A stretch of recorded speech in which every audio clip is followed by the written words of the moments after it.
The notification lit up my phone screen just as I was blowing out the candles on my birthday cake.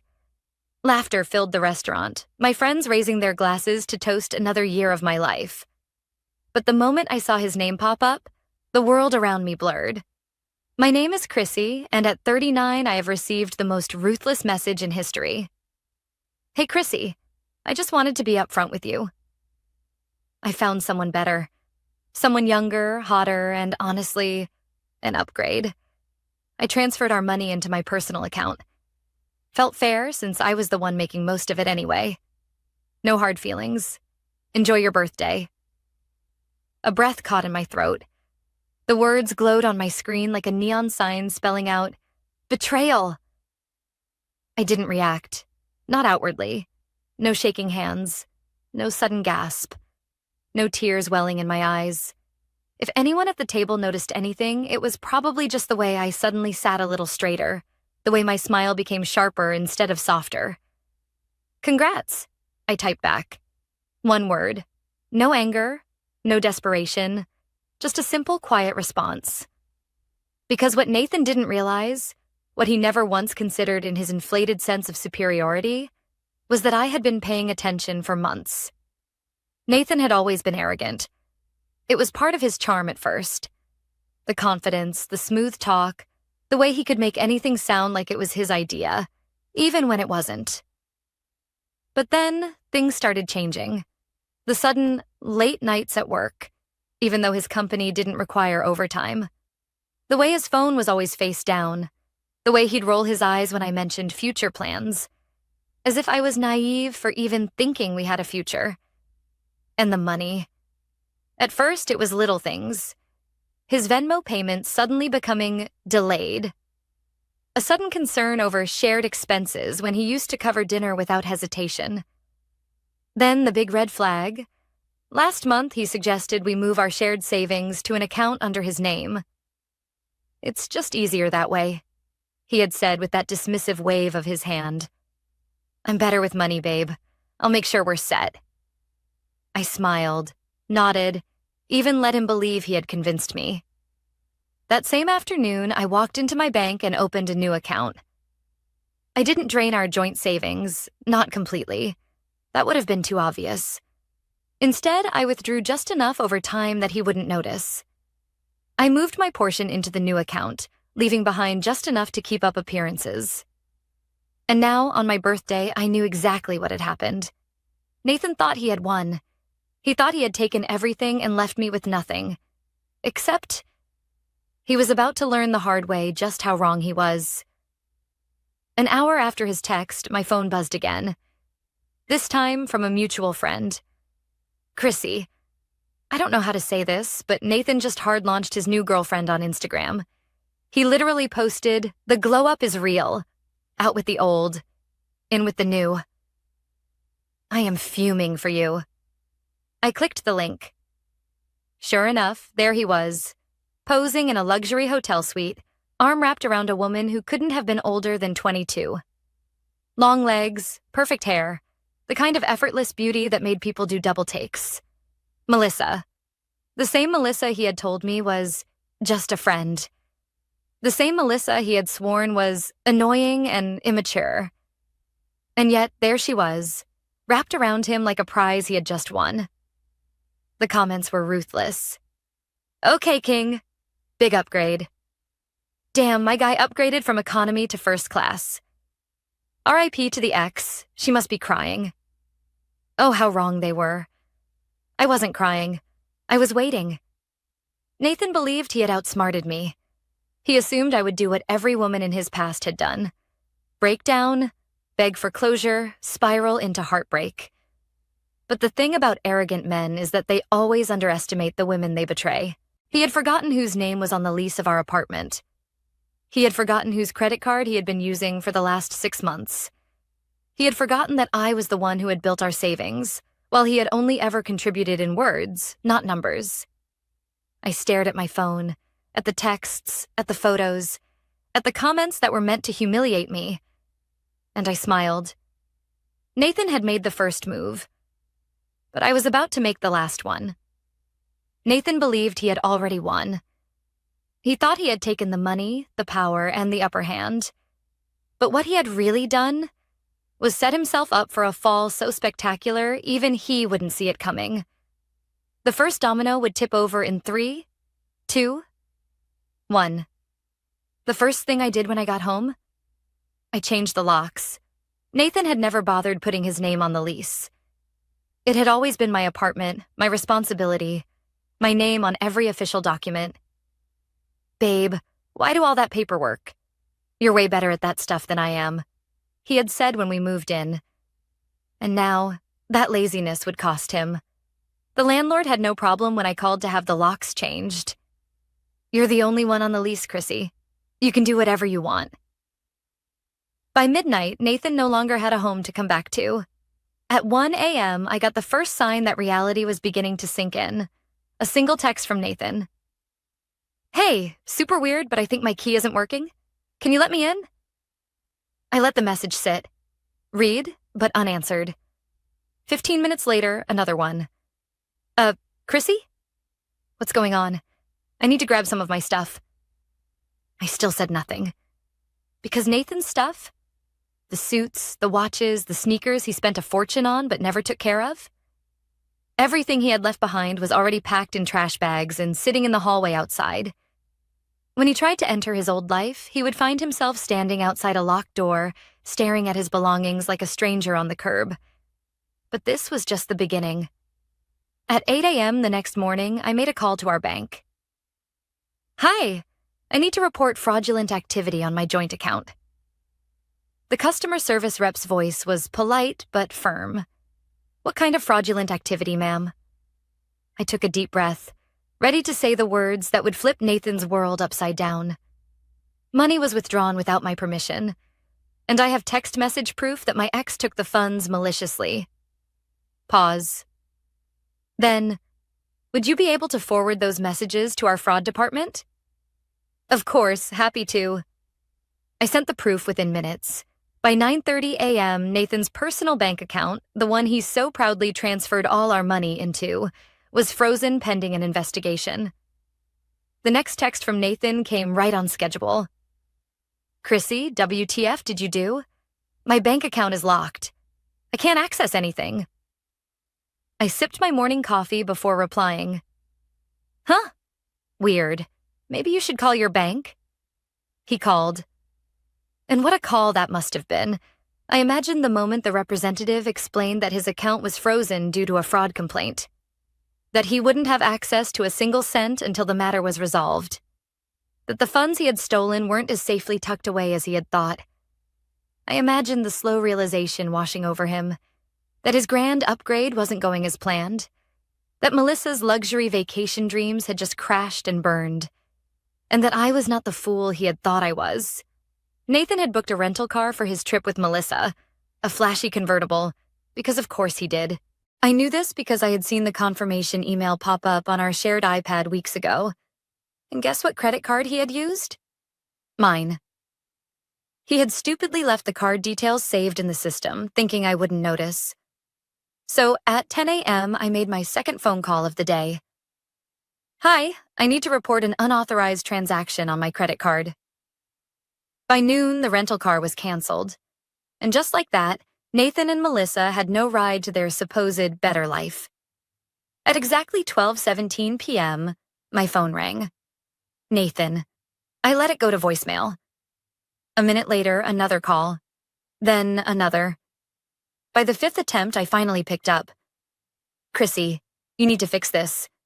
My bank is frozen. My rental is canceled. My stuff is in trash bags outside the apartment. You've made your point, okay?" I smiled, twirling my coffee spoon between my fingers. "Oh, Nathan, I haven't even started." Nathan was unraveling. I could hear it in his voice, see it in his texts, feel it in his desperation. But I wasn't done yet. Not by a long shot.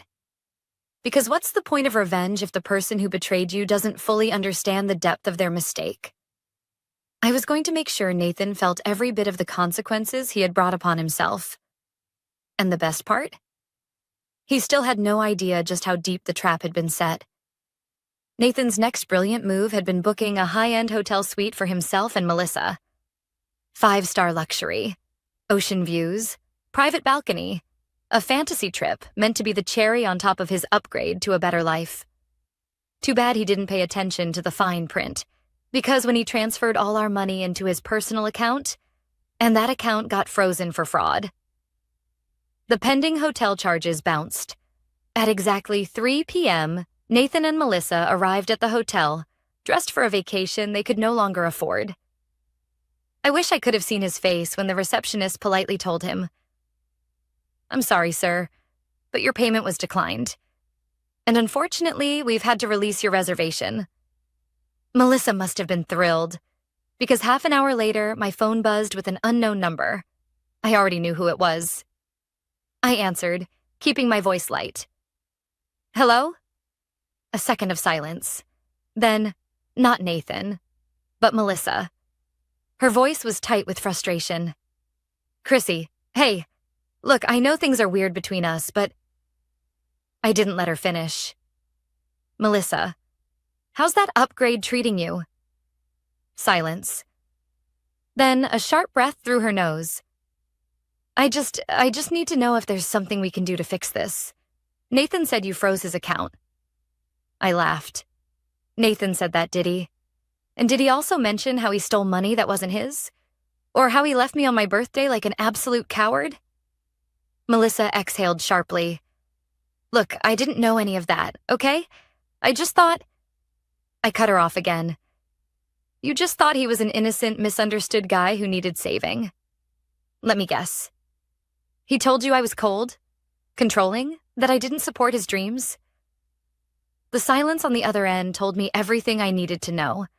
Melissa was finally realizing she had been played. Too little, too late. While Nathan was scrambling to figure out how to pay for a hotel he couldn't afford, the internet was having a field day. Because Nathan, being the overconfident, social media-obsessed idiot that he was, had posted about his new life way too soon. And people noticed. The comments started rolling in. "Damn, bro flexed too early, Elmo. Imagine leaving your girl for an upgrade just to go broke in 24 hours. Nah, karma came with express delivery on this one. Even people who didn't know me personally were tearing him apart. And then it happened. The moment I had been waiting for. His boss saw it. At 4:45 p.m., my phone vibrated again. "Nathan." I picked up this time just to hear him sweat. "Chrissy, you need to stop this." He started immediately, his voice low, controlled, like he was trying to sound calm but was failing. I smiled. "Stop what, Nathan?" "You know exactly what. My boss called me today." "Oh?" I feigned surprise. "And why would he do that?" Nathan let out a bitter laugh. "Because apparently some people at work saw my Instagram post. And now HR is involved." That's right. His company had a strict non-fraternization policy. And Nathan? Nathan had been dating a subordinate. Melissa wasn't just a random girl. She was a junior staff member at his firm. And now, corporate had questions. Nathan thought he was calling to scare me into backing off. He still didn't understand how completely he had already lost. So I decided to spell it out for him. "Nathan, let's get something straight. I didn't do anything to you. You did this to yourself. You stole our money, you played yourself. You lost control the moment you underestimated me." His breathing sharpened. "I swear to God, Chrissy." "No, Nathan. You don't swear to God. You swear to yourself that next time you won't be so stupid. Now, if you'll excuse me, I have plans. Enjoy your better life, if you can still afford it." And with that, I hung up. His calls kept coming. I never answered. Nathan was losing control. Everything he had so confidently taken for himself was slipping through his fingers like sand. No money, no hotel, no car, no apartment. And now, no job security either. But Nathan? He wasn't the type to go down quietly. No, he was the kind of guy who would set himself on fire just to feel like he was still in control. Which meant the next thing he did was the dumbest move of all. At 9 a.m. the next morning, I woke up to a knock at my door. Not a text. Not a call. A knock. Through the peephole, I saw a uniform. "Chrissy Walker?" the officer asked as I opened the door.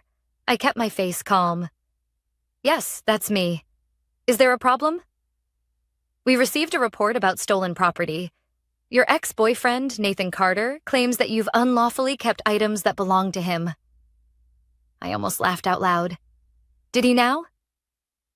"He specifically mentioned some designer watches, a laptop, and a few suits." I stepped aside, gesturing to the hallway where Nathan's trash-bagged belongings still sat. "Everything he left behind is right there, untouched. He's welcome to take it, if he actually comes to get it himself." The officer glanced at the bags. "So, you haven't prevented him from accessing his property?" "Nope, but I have prevented him from accessing my apartment, my money, and my life. Is that a crime?" The officer smirked. "Not at all, ma'am. Sounds like a civil matter, not a criminal one. We'll be closing this complaint." And just like that, Nathan's pathetic attempt to intimidate me through law enforcement failed. Strike one. 2 hours later, my phone buzzed again. A call from a familiar number. Melissa. I considered ignoring it, but curiosity won. "Hello?" I answered, keeping my tone light. "Chrissy, I need to know the truth." Melissa's voice came through, tight with frustration. "How much of this did you plan?" "Plan?" I repeated, feigning confusion. "What exactly are you accusing me of, Melissa?" "Oh, don't play dumb. Nathan's broke, his job is on the line, his accounts are frozen, and now he's crashing at my place like some homeless ex-frat boy. This isn't just bad luck. You did something." I smiled, swirling my coffee. "Melissa, let me ask you something. Did Nathan ever tell you why he and I shared that bank account?" Silence. "Did he ever mention whose name is on the apartment lease? Or how he's been living off my credit cards for months?" More silence. Then, softly, almost bitterly, "No. He said you owed him that money, that you were controlling, that you'd never let him have any independence." I let out a short laugh. "So he convinced you that stealing from me was just him taking back control?"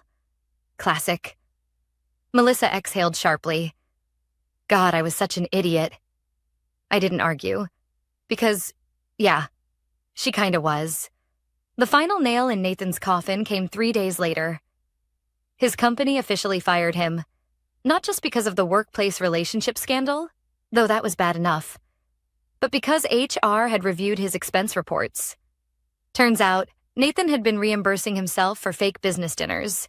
He'd even expensed hotel stays, ones that I hadn't even discovered yet. His arrogance wasn't just personal. It was professional suicide. And now? Now Nathan was truly left with nothing. The very last time Nathan ever contacted me was 1 week later. His name popped up on my screen, but instead of rejecting it, I answered. I wanted to hear it.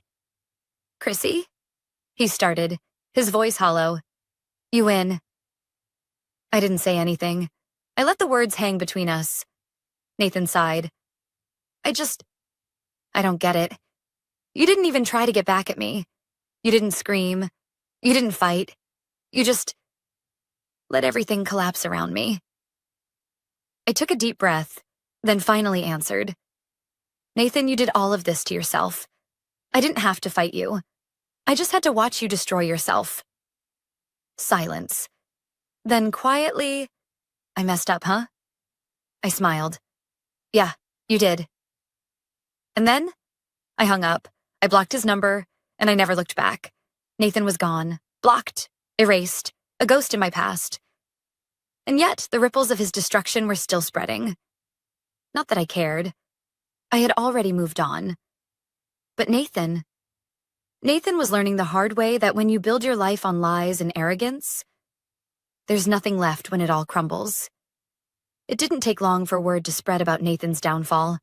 His old friends, they turned on him faster than he could say upgrade. His coworkers, they had already seen the warning signs before he was fired. And his family? Well, that's where things got really interesting. Because one afternoon I got a text from an unexpected number. It was Nathan's mother, Linda. I hesitated before opening it, but curiosity won. Linda. Chrissy, I know you don't owe me anything, but can we talk? I stared at the message for a moment. Then I typed back. Me. Depends. Are you about to blame me for your son's life falling apart? Her reply came instantly. Linda. Number. I need to know the truth. He won't tell me anything, and all I hear are pieces of the story from other people. That? That was interesting, because if his own mother wasn't defending him anymore, it meant Nathan's charm had officially run out. I agreed to meet her for coffee, not because I cared about Nathan, but because I wanted to see how much damage he had done to himself. When I walked into the cafe, Linda looked exhausted, like she had aged 5 years in just a few weeks. Thank you for meeting me, she said, stirring her tea absent-mindedly. I need to understand how this happened. I shrugged. Your son overplayed his hand. He thought he was untouchable. He thought he was smarter than me. Linda sighed. He told us you were controlling, that you tried to ruin him. I laughed, shaking my head. Tell me, Linda, what does controlling mean to Nathan? Because as far as I can tell, it means not letting him get away with everything he wants. She didn't argue. In fact, she looked guilty. We spoiled him, she admitted. We always bailed him out when he screwed up. His dad and I thought we were helping, but I see now that we just enabled him to believe he'd never face real consequences. I took a sip of my coffee, letting her words settle. Then she asked the real question. Chrissy, is there any way back for him? I thought about it. Then I said the only thing I knew to be true. Not until he realizes that he is the problem. And by the look on her face, I knew she already understood the answer. I heard bits and pieces over the next few months. Nathan moved back in with his parents. Apparently, they gave him conditions this time. No free money, no reckless spending, and definitely no more girlfriends using him as a stepping stone. Which was ironic, because Melissa had dumped him a week after our last conversation. Guess being the upgrade wasn't as fun when the money ran out. While Nathan was stuck rebuilding his life from scratch, I was thriving. I got a promotion. I traveled. I started a business on the side. And for the first time in years, I felt completely free. No more waiting for someone to grow up. No more walking on eggshells. No more playing a game where the only way to win was to leave the table entirely. One day, nearly a year later, I got a message request on social media. I almost ignored it. But then I saw the name. Nathan.